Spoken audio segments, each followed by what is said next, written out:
Welcome to the Inner Core. My name is Paul Rauschenbusch. I'm the Associate Dean of Religious Life in the Chapel at Princeton University.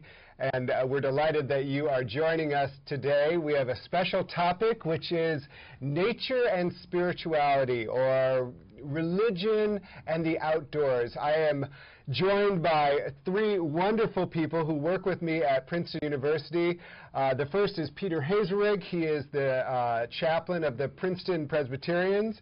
We are fortunate to have Rabbi Julie Roth here, who is the director of Center for Jewish Life, and Rick Curtis, who is the director of Outdoor Action. And we have been working together on a program called Outdoor Spirituality at Princeton. And we wanted to invite you into our conversation about this connection we feel is there between the great outdoors and also the great wisdom traditions, the religious traditions of the world, and how people experience spirituality and the outdoors. So we wanted to have a conversation about that, representing various perspectives on that. And so I wanted to start with you, Peter, and talk a little bit about your work both at Princeton, but then also why you come specifically to this conversation. Right. Well, it's interesting. As a chaplain on campus, outdoor pursuits of any sort are really not part of the job description as such. Right. A lot of what brings me to this table and to this conversation is the combination of what I do now as an ordained minister in the Presbyterian Church and what I did previously as a wilderness instructor. So my intersection comes with finding ways to be involved with students on campus, and one of those is bringing a previous set of skills that I used to the Outdoor Action program. And as I have spent time with students on campus, especially in that program, realizing that there is very much a conversation going on about their experiences in the outdoors.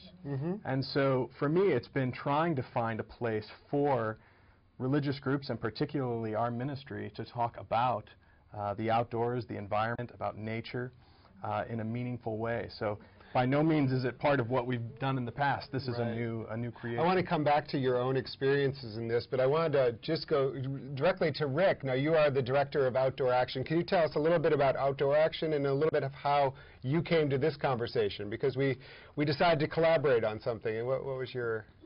Well, Outdoor Action is the university's outdoor education program. So we do a big wilderness orientation program in the fall for about half the incoming freshman class. And then we do a variety of outdoor trips during the year, and all of those are led by students. So a lot of our focus is around the group dimension of the outdoors. So rather than being sort of very focused on sort of the skills part, we focus much more on the community aspect of bringing people together with the outdoors and the wilderness as the venue for that, in terms of building community. So I think that's the sort of common point that Peter and I initially started talking about, because it was really the communal aspect of what happens when you're out in the outdoors. And that's very interesting. We started reflecting on that as a way to collaborate. It's kind of like religion, by definition, is a communal activity, and so is what you're trying to do. Is a lot of building skills among groups. Rabbi Roth, can you say a little bit about where you see your own work intersecting with this broader question? Sure. For the first time this year, there's an outdoor group starting at the Hillel at the Jewish Center. I think it really was inspired by this Outdoor Spirituality series, which is wonderful. We see Judaism intersect with spirituality or nature twice a year on specific holidays that deal with the themes of nature. In the fall, we have a harvest holiday called Sukkot, where we actually sit outside in these open structures that have natural coverings, branches often, where you can see the stars as a reminder of the time when the Israelites were wandering in the desert after they were released from slavery in Egypt. That's the fall holiday, where we sit outside and celebrate the fall harvest.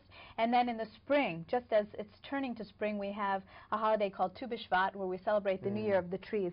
And we specifically celebrate the different kinds of fruits and nuts and other products that are our blessing of having trees in our lives, as well as make an effort to plant trees in the land of Israel.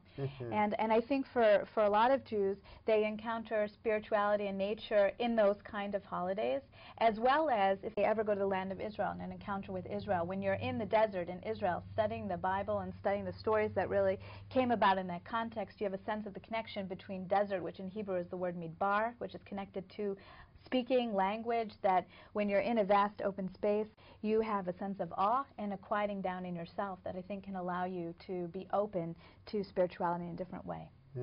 We were talking the other night with Professor Gager, who is a religion professor, about that specific, about the role of the desert in the Hebrew tradition, but also in the Christian tradition. We have, Jesus is basically driven out by God into the desert, where he really reflects on what his earthly mission is. And so the desert provides this locus, this wilderness experience for revelation, for encountering of God. I want to get back to a little bit of your original, what you were doing before seminary. You were an instructor, first a participant and then an instructor in Outward Bound, which is not lightweight stuff. This is basically head-to-head with nature. So leading trips everywhere from 7 days to 78 days. And so it was an extended wilderness trekking program. And part of the interesting intersection for me, one of the reasons that this group dynamic that Rick had talked about is so important, one of the things that extended time in the wilderness allows is sort of a reorienting of the idea of control. Who is ultimately in control? One of the spiritual aspects for me is the recognition of the sovereignty of God, that God is ultimately in control of our lives. And I think in our society we control so much. We control how we use time. We control the temperature and the environment and hermetically seal ourselves and things. And wilderness experience allows us to step back and say, boy, we really are not in control of as much as we think we are. And ultimately, we need a filter or a lens to talk about then what is ultimately in control. And for me, coming from the Christian tradition, we want to talk about the sovereignty of God, the way God speaks to us in that place, and the way God cares for us and provides for us, and is really the source of control rather than it being ourselves. I think I appreciate that. I've also heard it explained by people of other traditions, and people of the Buddhist tradition might say this kind of sense of connection. I mean, can you talk a little bit about your own experience? You're an avid backpacker. You've all over the United States, perhaps even broader. And I remember one time I was swimming in the ocean in Costa Rica, and there was this incredible sunset, and it was. And I was just in the water, which is the place I feel most comfortable as a swimmer all my life. And there's waves crashing over me, and looking up and seeing this incredible sunset. I just felt like it was like I disappeared, and I was in that very moment. And that was for me at a moment where I can really sense, okay, this is a spiritual moment. I don't know how to define it exactly, but I feel so incredibly alive. Do you know you can relate to this? And I think part of it, in my personal experience, is that there is, when you're in nature, this sense, you sort of use the word awe, it's this sense of being very small that I think, and you reflected on the Buddhist tradition. So I think there's this combination of recognizing in the immensity of what is nature and the universe, being a very small part of that. And so part of changing our scale from where we constantly see ourselves as the most important thing in the universe to suddenly being just a tiny piece.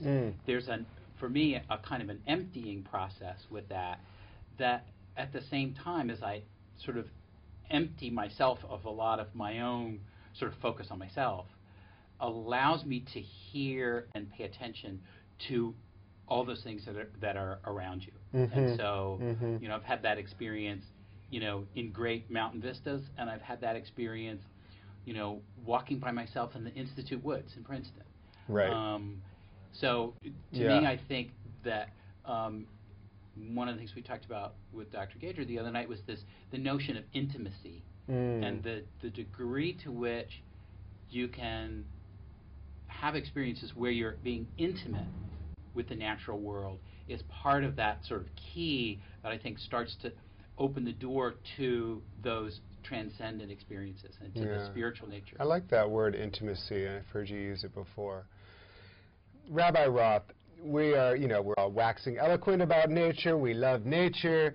Now, at the same time, do we have control over nature according to the biblical story? You know, God gave us control over nature. You know, I'm leading you into this question because I think that part of a lot of the juice around environmental issues right now are actually coming from religious people who are recognizing that it's not a that it's a part of what we believe is to work somehow to preserve these opportunities for experiences. So have you been involved in those kind of reflections about the role of religion? And yeah, it happens that this week we're starting over in the cycle of reading 5 books of Moses. We'll be reading the story in Genesis of the creation of the world.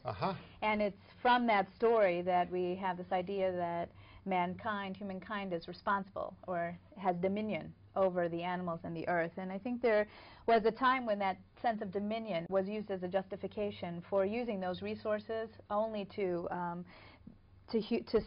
serve human needs.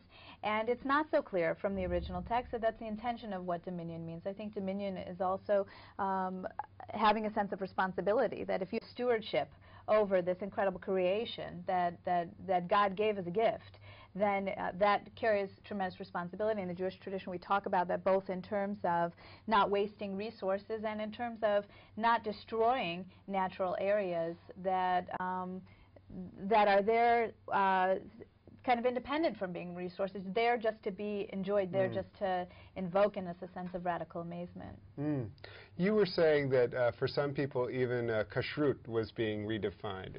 That may be a little bit more on the fringe. Well, there's definitely a left-wing movement in Judaism that's embracing an idea of eco-kashrut and saying when we think about eating in a way that's intentional, that's holy, that has respect for the origin of our food, we should think not only about whether or not we are cooking meat in the milk of its mother, but also about how that chicken was raised, what kinds of hormones are used in the animals, and whether pesticides were used in the growing of the food. So there are some who are choosing a modern eco-kashrut, which embraces organic food, for example, and there are others who are saying, in addition to the traditional ideas of what keeping these Jewish dietary laws involve, we should add an understanding based on the needs of the planet and the suffering of the animals that are potentially involved with our food sources.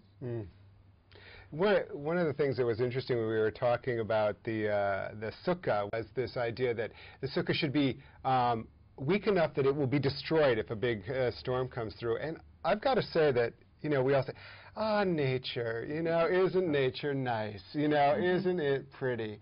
And then you're out in nature and you can be really like, I could die. I mean, look at Katrina. I mean, look at these things. So I wonder, like, have any of you reflected on this?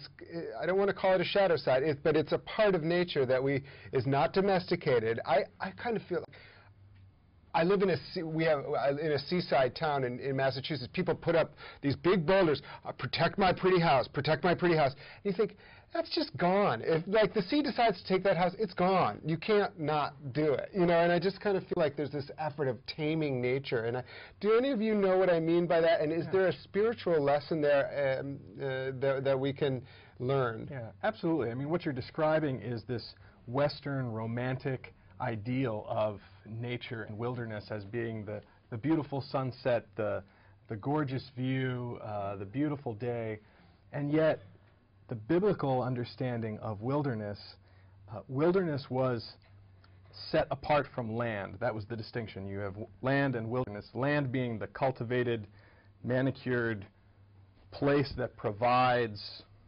whatever, the harvest, things of and wilderness was some place that was barren. It does not produce fruit. And so in the midst of the wilderness, it's a very harsh environment. And while, yes, there is those moments of sunset and beautiful experience, there is a combination of awe and terror that go along with that. And so part of the wilderness experience for me, I think Mark Twain talks about it, about wilderness, and he says, I do it chiefly because it's difficult. And there's something to be learned from the challenge of that experience. So much of our lives, again, if it's all in control, what happens when something doesn't go the way we have planned? The wilderness allows us the opportunity to experience the challenges that come with unpredictable weather and saying, how do I deal with it?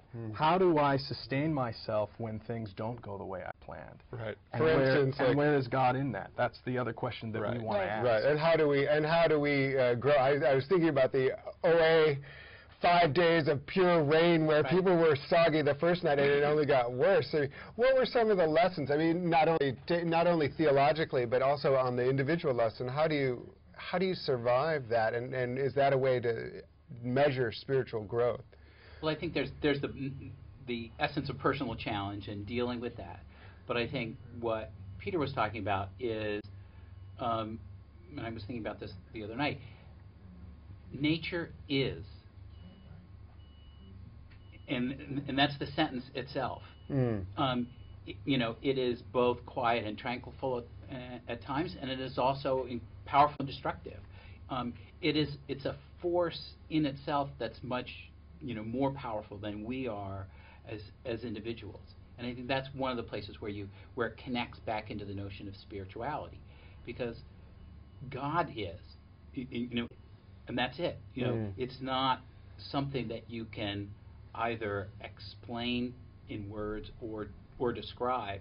And so I think that's one of those places where nature and the notion of God come together, because both are things that are beyond the scope of people to either really effectively describe or in any way to sort of control. So I think that's would be part of the way I'd sort of respond to your question. Interesting. Julie, any thoughts about that, of like the awesomeness of God, or the trying to have a sense of control in those situations? I have two thoughts. One is that in Hebrew, the word yirah is both the word for fear and the word for awe. They're two sides of the same coin in that sense. And I think that tragedies like Hurricane Katrina raise for us theological questions. If God created the world and set nature into motion, then in what way is God responsible or not responsible when innocent lives are lost in such a tragedy? And I think that especially after Hurricane Katrina, in the Jewish community at least, people were really struggling with that question. And from my perspective, even if you understand God somehow to be creator of the world, I don't think that means that God is causing a certain natural event to happen at a certain time, but rather nature has been, in a sense, set into motion.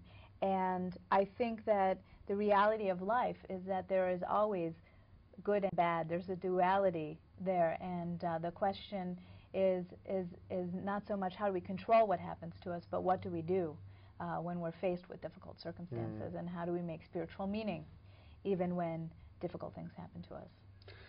In the midst of life, we are in death, and so what do we do about it? And I think nature really does confront us with that in a way. Now, I'm just curious, going back, there was, just so you know, 3 years ago, I think we had an outdoor action trip that had rain from start to finish. It was like just horrible. And people were really, by the end of it, were like, get me out of here. I mean, was there any, can you see any benefit to that? Just to kind of, can you see anything that people came out with? Well, I think there are lots of people, when you talk to them about that experience, who will say, I wouldn't go on another trip, but I'm glad that I was there. That back to the notion of the community, the friendships that they made, the community that they developed, even in the midst of the hardships that they went through together, brought them together even more. So I heard lots of people say, no, that's my last outdoor action trip. But I also heard people say, I'm glad I did it. Yeah, I would never wish to duplicate that. However, there was a value for me at the time, and I think there is a takeaway. I had an experience of seeing one of my Outward Bound students years after at a reunion event, And I said, you know, what do you remember? I mean, obviously you're here, so it had some impact for you because, you know, you wanted to come and reconnect. And he said, you know, you remember the week that it rained. As if, you know, I've been on a lot of trips, but he says, you remember the week that it rained, right? And he said, rain doesn't bother me so much anymore. And here was a kid who was covered in mud for 7 days, you know, he was sleeping in it. And he says, now it doesn't look the same to me anymore because I lived through that. Yeah. And I think there was sort of a spiritual awakening for him during that. He said, you know, look at all of this that I've never been exposed to before, and okay, it's not comfortable, but I'm living through this, and I met these people that helped me through that process, and no, I'm not dead, and you know, and now I have not only these great stories, but this very important memory of what that community meant to him at that time. Right, faced with fear. The other thing that comes up is simplicity. Is like how much, you know, how much do we really need in this world? And I think being outdoors, one, as an entertainment value, is very simple. You're just walking, you know, and you don't need your, you know, you don't need all these different things that we feel like I have to have. And so there's something about removing ourselves and giving ourselves that opportunity that is just literally down at the park. I mean, we talk about, you know, these peak experiences. I have to go to the Grand Canyon. I can't just. But we, you know, almost any, even in, you know, I spent a lot of time in New York City, and even in, you know, even in the small park down the way, I can watch it. I can look at a tree. It's not exactly the same thing, but there's something real there that grows that I'm not responsible for, that allows simplicity. I'm curious now. And this is like a, you know, advise the viewer moment. Now, can any of you think of one way that you do this, which is reconnecting with nature, and in some ways having that be a spiritual experience? Can you? What are some of the techniques? Well, and advise the interviewer, advise Paul. What are some of the ways that you do that in your own lives? So do you have practices that you use, or what are some of the things you do? I think I have. Well, sort of two things that go together that are very simple, that it doesn't matter where you live, but given that we live in Princeton, and especially this time of year in the fall, I have made the conscious choice that I can drive to work. I do have a spot in the parking garage, but I choose to walk. And just walking in the seasons, whether it's snowing or raining or a gorgeous sunny fall day, spending 20 minutes walking allows me to be in contact with what is the season like, what is the day-to-day change in the weather, and it just gives me a time to adjust between home and work and back again. Yeah. That allows for an appreciation of those things, and it's simple, whether that's you walk to work or you take 20 minutes during your lunch break to walk around the gorgeous campus or town that we live in. That's a simple thing, and it's so very different depending on the time of year you do it. I would add to that I think often we take for granted that when we walk nowadays, we're on the cell phone, we're paying attention to other things, and I think that if you're outside, whether you're walking or sitting, paying attention as a spiritual practice, really not only seeing but having all of your senses engaged in what's going on is very important. And I'd also say that if you have a spiritual practice, if you have a practice of praying or any other kind of spiritual practice, take it outside sometimes. Is that allowed in Judaism? I'm curious. I mean, you know, like, you know, you know, there's a lot of Christian churches where you can't get married in the outdoors. That's like not an official way to get married. You're actually supposed to get ideally married under the open sky. I mean, under a chuppah, under a canopy, but then under the open sky. And there's some religious practices of blessing the moon, and certainly at Jewish summer camps, you often pray outside. And I personally, even in my little backyard in Princeton, like to sit outside. So you're allowed to pray outside in Judaism? You are. Just to be clear, because I don't want to, you know, get into trouble here. Okay.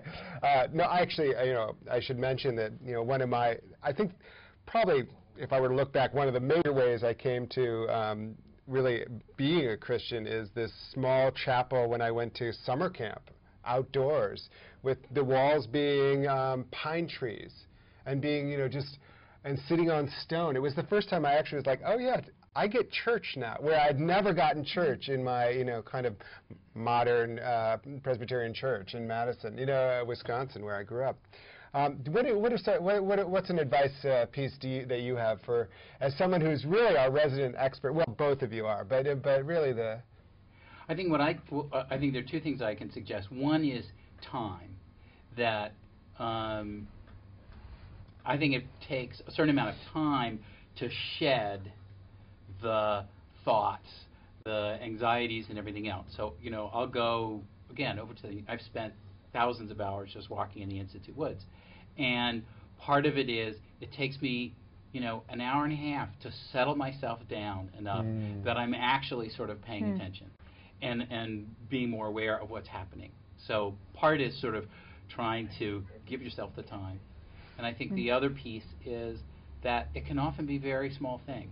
I know I took a course years ago on tracking from Tom Brown School, and one of the things that they said was draw a 1 foot by 1 foot plot on the ground and just spend an hour looking at what's in that. The little insects that are crawling around, the plants that are there, and come back and look at it over a period of weeks and see what's changing. So again, it can be the grand vistas of the Grand Canyon, but it can also be this little tiny, nature is in that same little tiny plot. All the same sort of miracles are happening right there as in the huge expanse.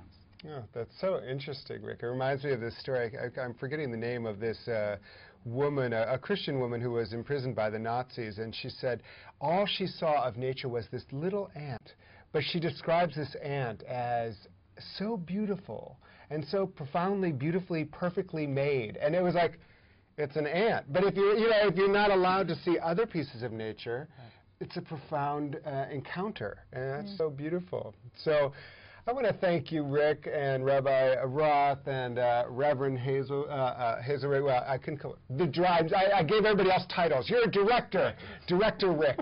I'll call you. And I want to thank you for joining us today on the Inner Core, talking about nature and spirituality and religion and how that intersects with the outdoor world. And I hope you'll take an advantage of the outdoors. Go out there, feel connected, feel awe, feel even fear simultaneously, but get out of yourself and allow this this connection to infuse you and lift you up today. So again, we're glad that you joined us. Again, my name is Paul Rauschenbusch, Associate Dean of Religious Life in the Chapel at Princeton University. Have a great day.